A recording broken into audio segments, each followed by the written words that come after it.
이제 양육가설 두 번째 영상입니다.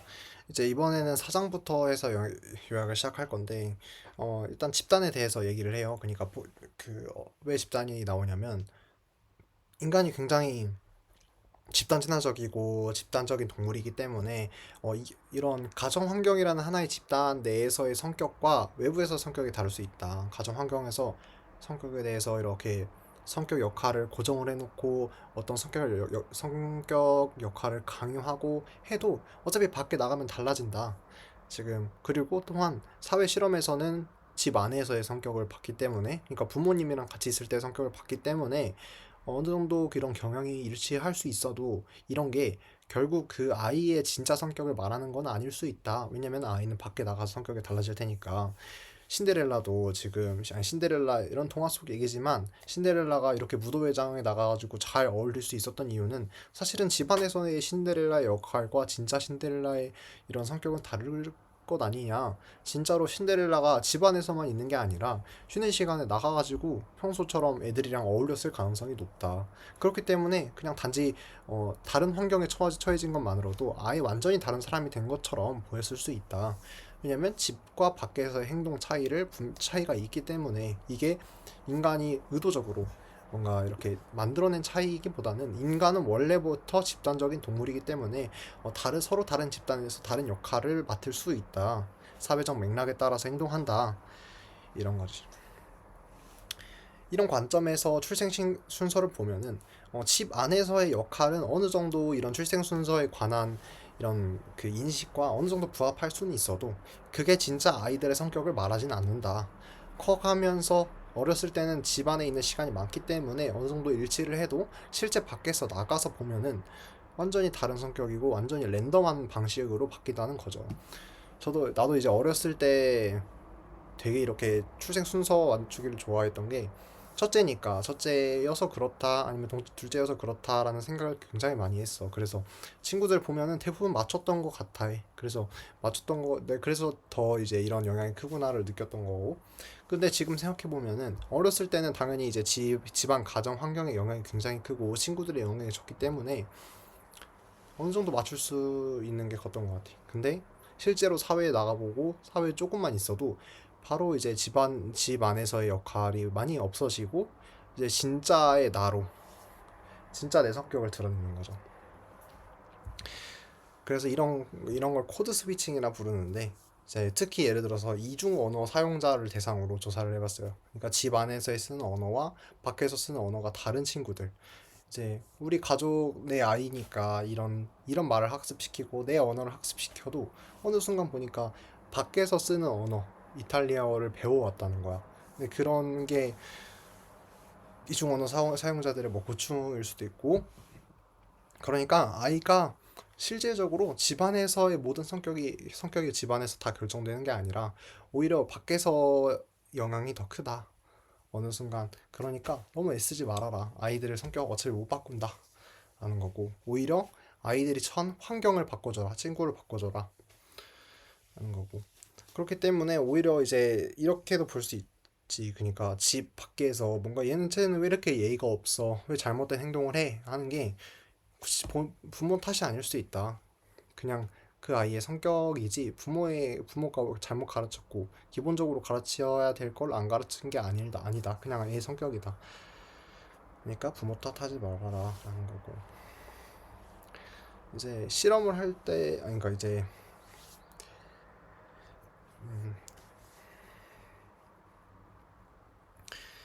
부모가 아이한테 큰 책임을 느끼는 이유는 유년기의 경험이, 어렸을 때의 경험이 평생의 성격을 정해준다는 일종의 믿음 때문인데, 그게 굉장히 도그마적인 이데올로기적 도그마.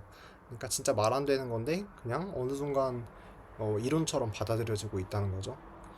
그래서 이런 거에 바탕된 뭔가 전문가의 조언이나 뭐 그 양육 방식에 대한 말을 들으면서 계속해서 죄책감을 느끼고 있다는 거죠. 뭐 우리가 예를 들어서 금쪽 같은 내 새끼들도 결국에 아이들이 아니라 부모님의 행동을 고쳐서 아이들의 이런 행동 변화를 유도하는 건데, 그렇게까지 어른들한테 잘못을 씌울 필요가 있을까? 모든 게 다 어른들의 이제 어른들 잘못은 아닐 수 있다.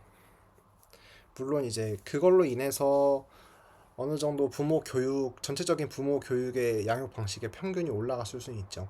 교육 방식, 교육의 질이 올라갈 수는 있는데, 근데 그런 관점 말고 개개인의 관점에서 사실이 아닐 수 있구나 라는 거죠.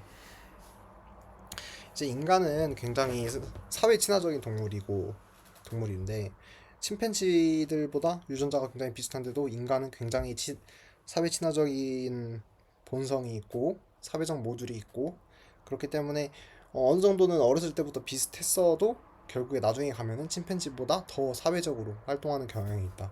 그렇기 때문에 인간은 굉장히 사회적이고 굉장히 큰 집단을 형성하려는 이런 본성이 있는데 우리가 그 가족이라는 테두리 안에서 굳이 가둘 필요가 있느냐. 어차피 아이들은 밖에서 친구한테 더 많이 배운다 하는 거죠.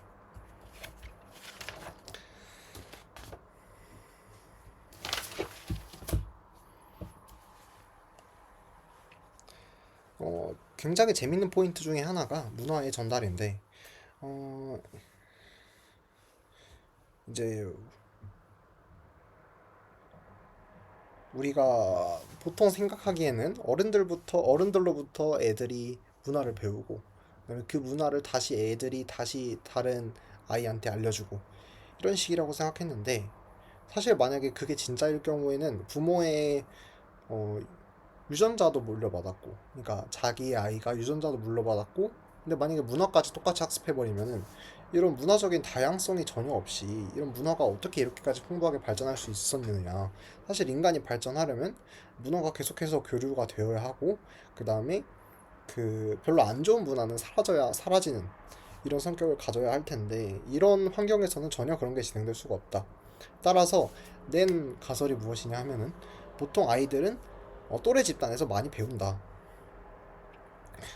어, 어른들로부터 배우는 게 아니라 또래 집단에서 서로 이제 또래 집단에서의 다름을 훨씬 더 민감하게 받아들이고 또래 집단 안에서의 문화를 공유하는 성향이 더 커버리는 거죠. 그렇게 되면은 서로 다른 문화를 섞을 수가 있고 그런 게 활발하게 일어날 수 있기 때문에 따라서 인간은 또래 집단의 한테 문화의 영향을 더 민감하게 받아들일 것이다라는 거죠.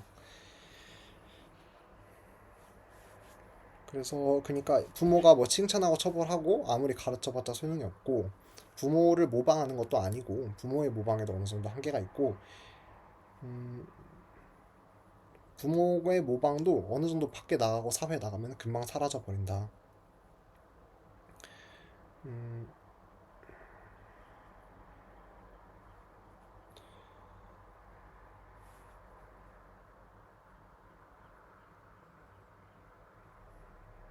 그래서 아이들의 문화라고 예를 들어서 이제 몇 가지 예시를 들어주는데 어,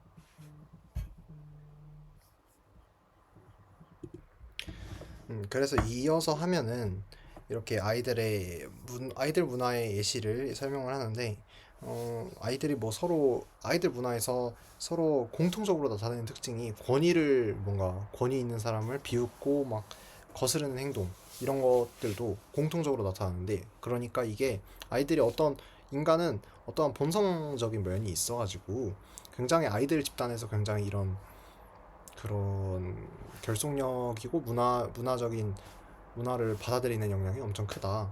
그리고 오히려 그런 게 나쁜 게 아니라 다양한 문화를 경험한 아이들은 더 폭넓은 선택이 가능하고 삶이 더 풍족해지기 때문에 이런 게 더 좋은 것이다. 그러니까 부모는 아이의 성격을 모두 다 결정하려고 너무 막 힘쓰지 말고 오히려 좋은 친구를 만들 수 있는 환경을 제공해주고 많은 애들을 만날 수 있는 환경을 제공해줘라. 여러 가지 문화를 만들 수 있는 환경을. 어렸을 때 생각해보면 내가 아쉬웠던 내가 좀 더 만약에 내가 다시 그때로 돌아가서 엄마한테 이런 걸 부탁한다고 한다면 좀 더 많은 아이들을 만날 수 있는 더 많은 집단을 예를 들어서 운동하는 학원도 가보고 애들이랑 많이 어울릴 수 있는 어, 활동도 하라고 하고 좀 더 그런 쪽에서 시간을 썼을 것 같아. 집에서 보내는 시간보다 집에서 대부분의 시간을 그냥 당연히 부모님 입장에서는 막 싸돌아다니는 것보다 나으니까 라고 생각했을 텐데 그런 부분이 좀 아쉽고 아이들이랑 오히려 노는 시간이 더 많았었으면 좋겠었다. 그런 게 좀 아쉬운 것 같아. 그러니까 당시에는 조금 피곤하긴 했지. 그러니까 아이들 사이에서의 뭔가 규범이 있고 진짜 그렇게 좋은 규범은 아니어도 뭔가 유행이 있고 그런 걸 따라가기도 굳이 해야 되나 피곤하고 근데 싶은데 그런 걸 느낄 만큼 굉장히 또래 문화에 대한 결속력 그런 또래 문화를 따라가려는 능력 이런 게 인간 자체에 굉장히 많이 내장되어 있고 성격을 형성하는 데도 굉장히 큰 영향을 끼친다라는 거죠. 부모의 입장에서 생각해 보면은 어떻게 하면은 아이들 좋은 친구들을 만들 수 있을까 그렇게 생각하면은 뭔가 좀 되게 피곤하긴. 그러니까 차라리 아이들과 잘 어울리도록 오히려 외모를 잘 가꾸도록 하고 깔끔한 옷을 입히고 그러니까 오히려 그런 부분을 도와주라는 거죠. 그러니까 성격적인 부분 말고 성격에 대해서 너무 신경 쓰지 말고 어차피 부모가 바꿀 수가 없으니까 그런 거죠. 또래 집단. 근데 분명히 또 이제 근데 만약에 내가 아이를 키운다면은 집에서 더 많이 있게 하고 싶기는 하지. 그러니까 나랑 더 많이 놀고 싶고 부모랑 더 하고 싶고 오히려 이런 걱정을 하는 거죠. 밖에 나가서 좋은 애들만 있지 않을 텐데 혹시 나쁜 영향을 받는 것은 아닐까, 상처를 받는 것은 아닐까 당연히 걱정이 되고 사실 제3자의 입장에서 보면은 상처를 받으면서 크는 거고 이러한 경험이 필요할 텐데 나는 나랑 같이 더 있으면 훌륭하고 더 질 좋고 그런 시간을 보낼 수 있는데 얘를 밖에 내보내기가 굉장히 무섭고 무서운 거는 맞죠. 과거에서는 부모가 아이를 봐주려고 했었고 워낙에 아기를 많이 키우기도 했고 부모가 이렇게 바쁘기도 했고 그렇기 때문에 자연스럽게 아이가 밖에서 사회성을 기르고 문화를 학습하고 하는 게 늘었다면은 현실에서는 지금 굉장히 워라밸도 좋고 부모가 이제 아이 봐줄 수 있는 시간도 많고 굉장히 자유시간 많고 봐줄 수 있으니까 오히려 더 아이를 품게 돼서 아이가 더 밖 사회에서 나가서 활동하지 못하고 야생성이 좀 떨어지고 굉장히 온실 속의 화초처럼 길러져서 사회를 경험하는 나이가 점차 늦춰지고 있는 건 맞는 것 같아요. 근데 그런 게 이제 뭐 좋은 쪽으로 나아가는 거다보다는 좀 더 부정적인 면이 있다는 거죠. 오히려 부모가 더 스트레스 받고 사실 부모가 스트레스 안 받고 이렇게 같이 놀 수 있으면 상관없는데 그래서 나도 만약에 나라면은 아이들이랑 더 시간을 많이 보낼 것 같긴 하다는 거죠. 이게 뭐 아이에 나쁜 영향을 끼칠 수도 있고 아이가 좋은 경험을 하면 좋지만 좀 같이 있었으면 좋겠는 마음이 있을 것 같다는 거지.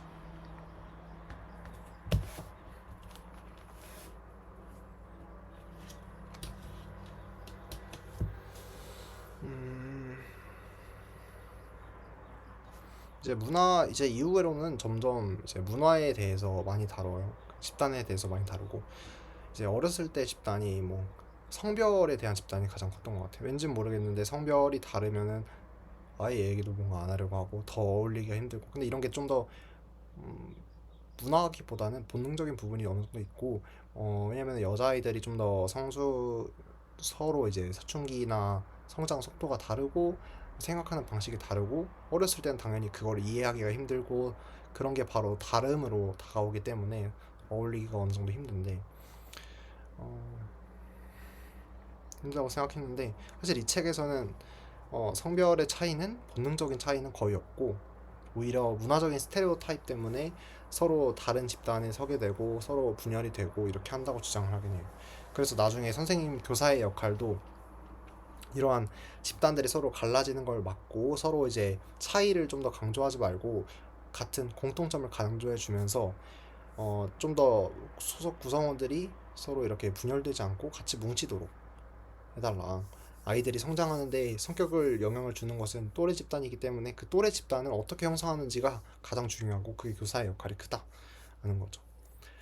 또래 집단에서 어떤 역할을 하고 어떤 위치에 있는지에 따라서 자신을 평가하고 자신의 가치를 평가하기 때문에 굉장히 그런 거 부분에서 잘 해줘야 한다라는 거죠.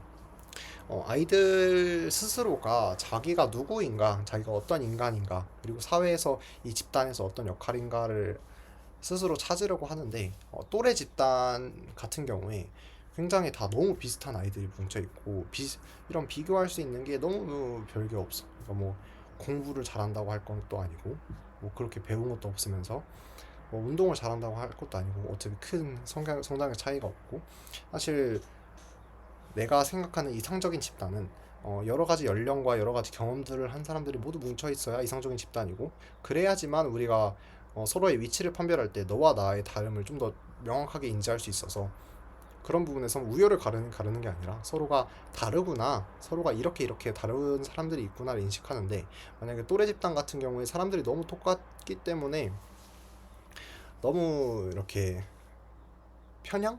좀 더 한쪽으로 몰려 있어서 이런 부분에서 조금 충돌이 많이 발생하는 것 같긴 해요. 이 부분에 대해서는 다음 영상에서 다뤄보도록 하고 이번 영상은 여기까지 하도록 하겠습니다.